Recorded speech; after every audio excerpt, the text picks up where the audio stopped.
Tinha uma musiquinha, né? Que quando eu entrei na igreja, a gente cantava, e como eu trabalhava com as crianças, né? A Márcia trabalhava, também fui trabalhar com as crianças, sempre gostou muito de trabalhar com criança. Então a musiquinha dizia assim: estou alegre, porque estás alegre. Estou alegre, conta-me por quê. Estou alegre, né?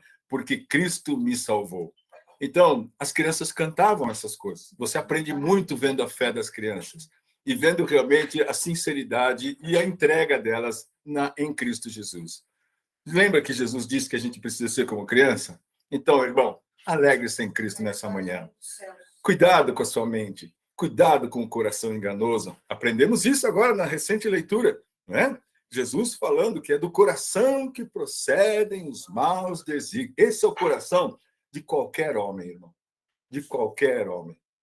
Qualquer homem. Então, cuidado para você não pensar e ficar estribado no seu coração, porque ele não é bom. O meu não é bom. De ninguém é bom. Nós precisamos crescer na fé justamente para vencer o nosso coração enganoso, né? De maus desígnios, para que a gente possa, cada vez mais, estarmos vivendo de acordo com a vontade de Deus. Então, conta-me por quê. Porque Cristo me salvou, a minha vida transformou, não é? Então, essa era a musiquinha, e que realmente traz alegria ao nosso coração. Alegre-se no Senhor, então, hoje. Alegre-se porque você está aí dentro de casa. Alegre-se porque você está com a sua esposa, com o seu amigo, com a pessoa que você ama. Alegre-se, porque muitas coisas podem ter acontecido na sua vida.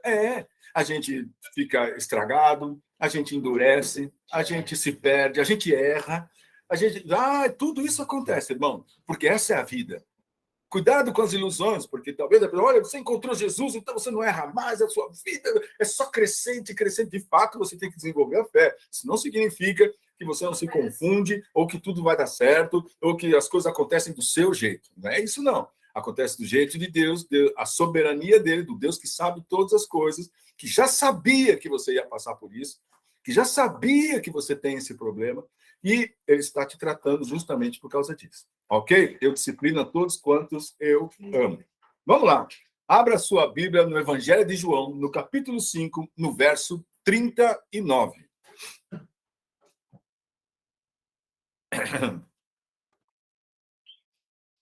O título da pregação de hoje e dessa ministração é Crer para Valer. João, Evangelho segundo João, capítulo 5, verso 39.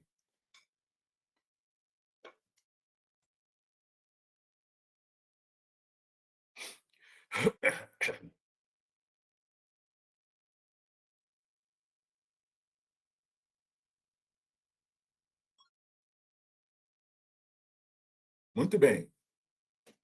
Todo mundo abriu? É isso aí. Evangelho de João, capítulo 5, verso 39. Está escrito: examinai as Escrituras, porque julgai ter nelas vida eterna. E são elas mesmas que testificam de mim. É isso. Veja só, Jesus estava explicando nesse capítulo a sua missão. Ele estava explicando o porquê ele veio à Terra, a missão dele, o trabalho que ele estava fazendo.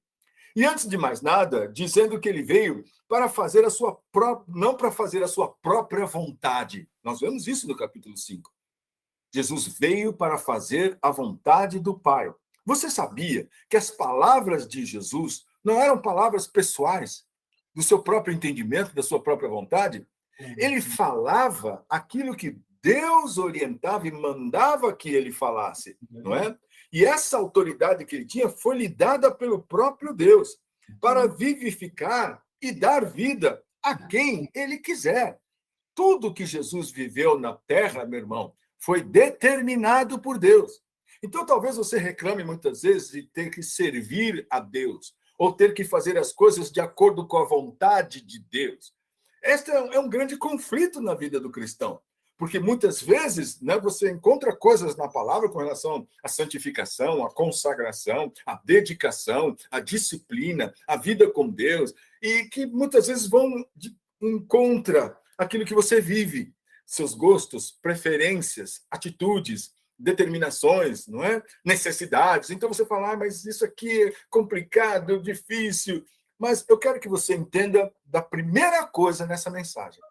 Jesus não veio ao mundo para fazer a sua própria vontade, mas o que está escrito lá em Hebreus, que ele mesmo se humilhou e se fez homem e obedeceu a Deus e aprendeu a obediência por tudo aquilo que ele sofreu. Então, perceba, meu irmão, a necessidade de você aprimorar um pouco o seu entendimento com relação à fé. Crer para valer é saber que realmente agora você não vai crer em Cristo porque ele faz as suas vontades. Você não crê em Jesus porque ele atende os seus desejos. Você não crê em Jesus porque ele é companheiro assim de o que você precisa? Tá na mão, olha, recebe aí. Mas você entende que a sua vida cristã serve um propósito. E não é um propósito humano, é um propósito divino. Então começa por aí a explicação dessa palavra. Conhecer as Escrituras é entender quem é Deus. Nós estamos fazendo a leitura temática agora e nós temos visto como Deus tem agido, como o Senhor fez, não é? Na vida dos seus servos, na vida de Abraão, a formação do povo hebreu, de Sara, de Agar, lembra disso? De tantas experiências de Jacó, de Isaac, conhecendo a sua esposa, de Esaú, Jacó, a situação entre eles. Nós temos visto Deus agindo na história da humanidade. E ele continua agindo na sua vida.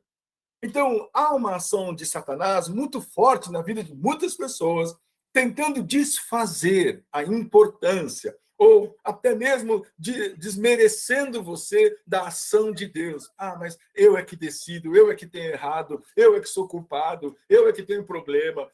Irmão, você e todos nós. De fato, é você que tem problema, eu que tenho problema, é você que é o culpado, eu também sou culpado. Muitas vezes nós erramos. Tem muitas coisas que era para a gente fazer e não fazemos. Tem muitas coisas que nós precisamos crescer. Então vamos partir do entendimento de que nós não sabemos todas as coisas do Evangelho. E não estamos vivendo 100% da vontade de Deus. Nós não podemos bater no peito como aquele fariseu fosse obrigado, Senhor, porque eu não sou como esse publicano, jejuo, faço, oro, aconteça. Não, e o publicano, lembra disso? Com a cabeça baixa, não tinha coragem nem de levantar a cabeça. Senhor, me perdoa, porque eu sou pecador. Então quem somos nós? Pecadores. Pecadores que precisam de conserto, que precisam da transformação divina. Ouça, meu irmão, veja, espero que você tenha visto, nesse pequeno período já do Velho Testamento, Deus determinando as coisas como vai ser. O mais velho vai servir o mais novo. Agar, volta para a tua senhora, porque eu também vou fazer dele um povo grande. Para que fazer isso? Para que fazer um povo grande, povo árabe, que é contra o povo judeu? Isso foi Deus que fez. Foi Deus que deu a largada. Então, são coisas que Deus determina que nós, na verdade, não temos assim exatamente que explicar. Porque Deus não precisa da nossa explicação. Mas ele determina e ponto.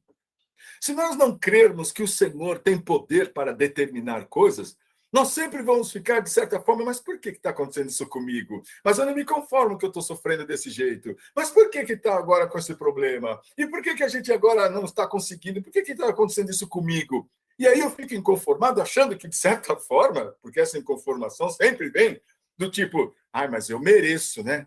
Porque eu sofri tanto na minha vida que agora eu devia viver coisas boas. Já viu esse pensamento? É um pensamento comum na vida das pessoas. Já sofri demais. Já andei muito. Que deserto. Que não sei. Então um dia Deus tem... E sabe, irmãos, nós vemos nos relatos bíblicos que isto não é desta maneira como nós pensamos. Alguns padeceram. Outros sofreram a vida inteira, como muitos exemplos que você vai ver, principalmente no Velho Testamento. Mas, claro, e nós olhamos para o Novo Testamento e vemos os discípulos, apóstolos e os cristãos sendo perseguidos e vivendo várias coisas, conforme nós já estamos vendo nesse tempo. Temos um presidente agora que concorda com o aborto, que, na verdade, acha que é uma coisa que não tem problema. E não tem problema? O que é que Deus pensa sobre isso, sobre a vida? Então, são coisas que estão determinadas na palavra, porque foi ele que deu a vida. É ele que estabelece o nascimento de uma criança. É Deus que diz se vai nascer ou não, se vai conceber, se vai engravidar, se vai dar certo aquilo lá. É Deus que determina esse tipo de coisa. Então, é impressionante como o homem se acha na liberdade de fazer mudanças na sua própria vida. Eu quero que, nesse primeiro momento, você comece a perceber que, quem sabe, isso não toca um pouco na tua alma, no teu ser. A liberdade de decidir, de fazer, não, mas isso aqui eu vou fazer dessa maneira, isso aqui eu vou fazer desse jeito. Ah, mas é porque eu gosto assim, eu tenho essa preferência. Ah, é porque eu estou desse jeito. Então, ouça, meu irmão, nós precisamos crescer na fé nesse ano, porque nós precisamos vencer estes limites, porque essas coisas são limites. Me fazem, muitas vezes, perecer na fé, esfriar na fé, desanimar, ficar angustiado. Por quê? Porque eu penso em mim. Porque eu penso na minha preferência. Porque eu quero ser atendido. Mas será que Deus não vai me atender? Mas será que Deus não vai me dar o que eu estou precisando, o que eu quero?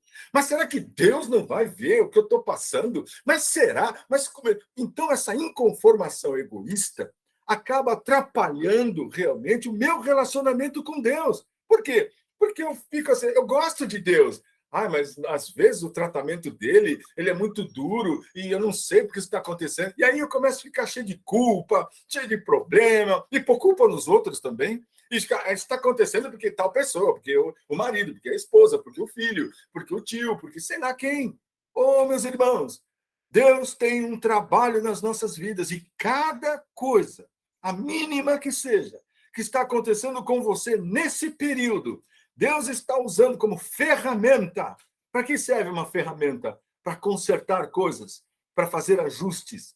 Deus está fazendo ajustes em nossas vidas. Em nossas vidas. Mas quando isso vai acabar, pastor? Nunca. Até o fim nós seremos ajustados. Então, ou você vai chegar no tempo da sua vida que você vai falar, Senhor, seja feita a tua vontade. Por quê? Porque eu pertenço ao Senhor, porque eu confio na tua palavra e na tua providência, porque eu sei que o Senhor tem habilidade para transformar e mudar coisas. Não é que você não vai orar, não. Senhor, eu tenho uma necessidade. Senhor, eu preciso disso aqui. Senhor, tu sabes que está doendo. Senhor, sabe que eu estou com esse problema. Tem esse relacionamento. Tem essa complicação. Mas, Senhor, eu confio em ti. Lembra que nós olhamos no Salmo outro dia? Agora não estou lembrando o número. Senhor, fiz sossegar a minha alma. Assim como a criança se aquieta nos braços da sua mãe, eu fiz sossegar a minha alma. Eu não fico esperando coisas demasiadamente grandes demais, disse o salmista, mas eu fiz sossegar a minha alma. O que você viu nesse momento? Eu preciso sossegar a minha alma em Cristo.